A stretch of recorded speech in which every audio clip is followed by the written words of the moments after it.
اعوذ باللہ من الشیطان اللعین الرجیم، بسم اللہ الرحمن الرحیم،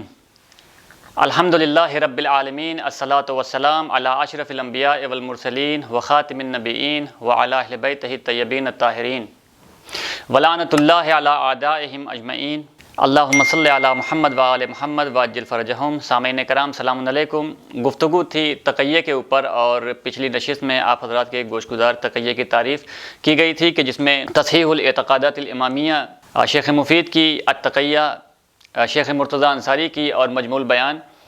علامہ طبرسی کی، اس سے آپ حضرات کے سامنے بیان کیا گیا تھا کہ تقیہ کی تعریف تشیع کے نزدیک کیا ہے۔ وہ یہ ہے کہ انسان حالت خوف میں، حالت مجبوری میں زبان سے وہ ظاہر کرے کہ جس کا وہ عقیدہ نہیں رکھتا۔ ابن تیمیہ نے اس کے اوپر اعتراض کیا اور کہا کہ تقیہ اور نفاق ایک ہی چیز ہے، دونوں میں کوئی فرق نہیں ہے۔ آپ حضرات کے سامنے ہم نے 5 فرق بیان کیے تھے کہ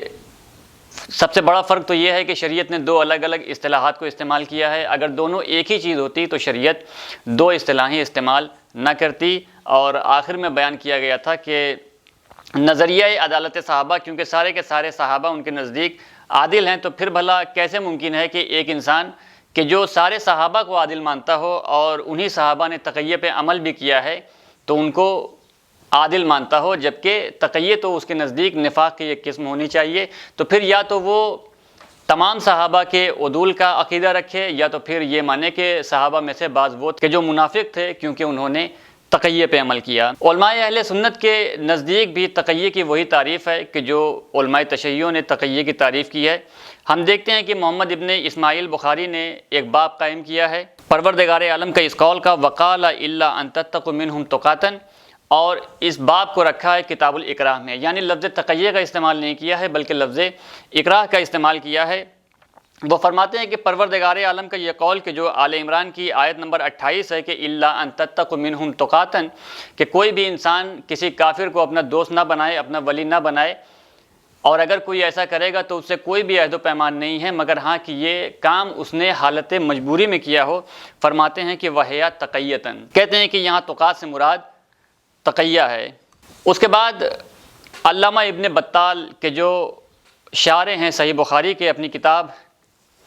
صحیح بخاری کی شرح، اس میں اجماع کا دعویٰ کرتے ہیں اور کہتے ہیں کہ علماء کے درمیان اس بات پر اجماع ہے کہ تقیہ جائز ہے، اور کئی سارے علماء ایسے ہیں کہ جنہوں نے تقیہ کے جواز پر اجماع کا دعویٰ کیا ہے، صرف علامہ ابن بطال نہیں ہیں۔ علامہ ابن بطال فرماتے ہیں کہ اجمع العلماء علی ان من اکرہ علی الکفر حتی خشی علی نفسہ القتل انہ لا اسم علیہ وان کفر وقلبہ مطمئن بالایمان، کہتے ہیں کہ اگر کسی انسان کو کفر پر مجبور کیا جائے اور وہ بیچارہ مجبور ہو تو اس کے لیے جائز ہے کہ وہ زبان سے کفر کے کلمات کو جاری کر سکتا ہے، وہ کفر اختیار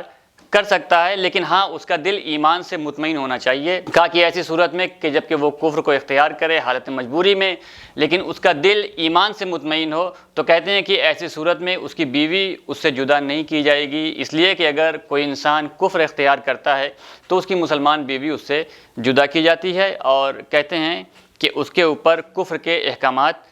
جاری نہیں ہوں گے۔ بے عینہ ہی یہی عبارت جو ہے علامہ قرطبی نے اپنی تفسیر میں بھی نقل کی ہے، اور فرق صرف یہ ہے کہ علامہ ابن بطال نے اجمع العلماء کہا ہے اور قرطبی نے اجمع اہل العلم کہا ہے، اور بے عینہ ہی یہی عبارت ہے کہ اگر کسی کو کفر پہ مجبور کیا جائے لیکن اس کا دل ایمان سے مطمئن ہو تو ایسی صورت میں اس کے اوپر کفر کے احکامات جاری نہیں ہوں گے، اور نہ تو اس کی بیوی اس سے جدا کی جائے گی۔ فتح القدیر میں علامہ شوکانی نے اس قول کو نقل کیا ہے نسبت دیتے ہوئے علامہ قرطبی کی طرف، جلد نمبر 3 صفحہ نمبر 235 میں، اور خود علامہ قرطبی نے اپنی تفسیر میں جلد نمبر 1 صفحہ نمبر 182 کہ جو دار احیاء تراث العربی بیروت لبنان کی چھپی ہوئی ہے، اس میں اس بات کو ذکر کیا ہے۔ تیسرا اجماع کا دعویٰ خود ابن تیمیہ کے شاگرد ابن کثیر نے کیا ہے۔ اور ابن کثیر کا یہ کہنا ہے کہ اتفق العلماء علی انہ یجوز ان یوالی المکرہ علی الکفر ابقاء لمحجتہ۔ ابن کثیر کا کہنا یہ ہے کہ علماء کا اس بات پر اتفاق ہے کہ اگر کسی کو کفر پہ مجبور کیا جائے تو وہ اس سے دوستی کر سکتا ہے، اس کی موافقت اس میں کر سکتا ہے، لیکن ایسا کرنا صرف اور صرف ظاہری اعتبار سے ہو، ایسا نہ ہو کہ وہ دل سے عقیدہ بھی اس بات کا رکھنے لگے۔ اور کہا ہے کہ اتفاق ہے علماء کا اس بات پر، اور اتفاق جو ہے وہ ظہور رکھتا ہے اجماع پہ۔ دوسرا قول نووی کا شرح صحیح مسلم میں، نووی نے بھی اجماع کا دعویٰ کیا ہے اور کہا ہے کہ وقد اتفق الفقہاء علی انہ لو جاء ظالم یطلب انسانا مختفیا۔ کہتے ہیں کہ اگر کوئی ظالم کسی انسان کے پاس آئے اور کسی انسان کا پتہ پوچھے تاکہ اسے قتل کر دے یا تو پھر اس کے مال کو غصب کر دے، اسے لوٹ لے، تو وہ ظالم جو کسی انسان کے پاس آیا ہو اس انسان کے اوپر واجب ہے کہ وہ انکار کر دے کہ وہ اس بات کو جانتا ہے کہ اس نے مال کہاں چھپایا ہے، یا خود وہ انسان کے جس کو قتل کرنے کے لیے آیا ہے وہ کہاں پوشیدہ ہے۔ وہ فرماتے ہیں کہ ھذا کذب جائز بل واجب، کہتے ہیں کہ ایسا جھوٹ بولنا نہ صرف شریعت میں جائز ہے بلکہ واجب بھی ہے تاکہ اس انسان کو ظالم سے بچایا جا سکے۔ علماء اہل سنت کی تاریخ میں صرف ہم ایک قول پہ اکتفا کریں گے، اور وہ قول ہے علامہ سرخسی حنفی کا۔ ہمارے بر صغیر میں اکثریت علماء اہل سنت جو ہے وہ مسلک حنفی کے پیروکار ہے، اور پورا دارالعلوم دیوبند جو ہے وہ فقہ حنفی پر ہی چلتا ہے۔ علامہ سرخسی حسن بصری کا قول نقل کرتے ہیں اور کہتے ہیں کہ حسن بصری نے یہ کہا ہے کہ تقیہ مومن کے لیے قیامت تک کے لیے جائز ہے،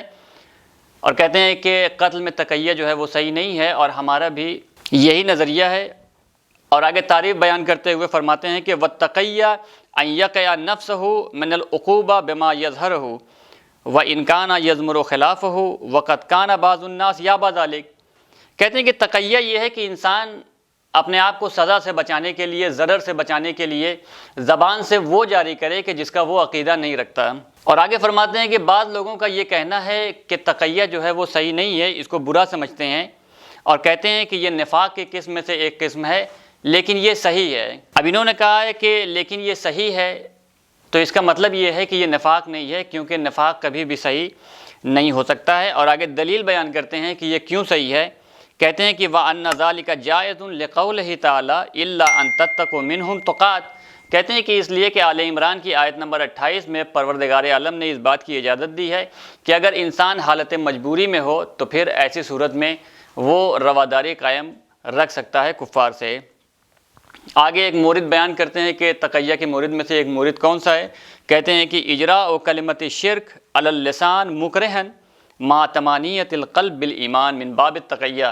کہتے ہیں کہ اگر کسی انسان کو مجبور کیا جائے کہ وہ کفر آمیز کلمات زبان سے جاری کرے تو ایسی صورت میں وہ کفر آمیز کلمات کو زبان سے جاری کر سکتا ہے، لیکن شرط یہ ہے کہ اس کا دل ایمان سے مطمئن ہو۔ وآخر الدعوانا ان الحمد للہ رب العالمین۔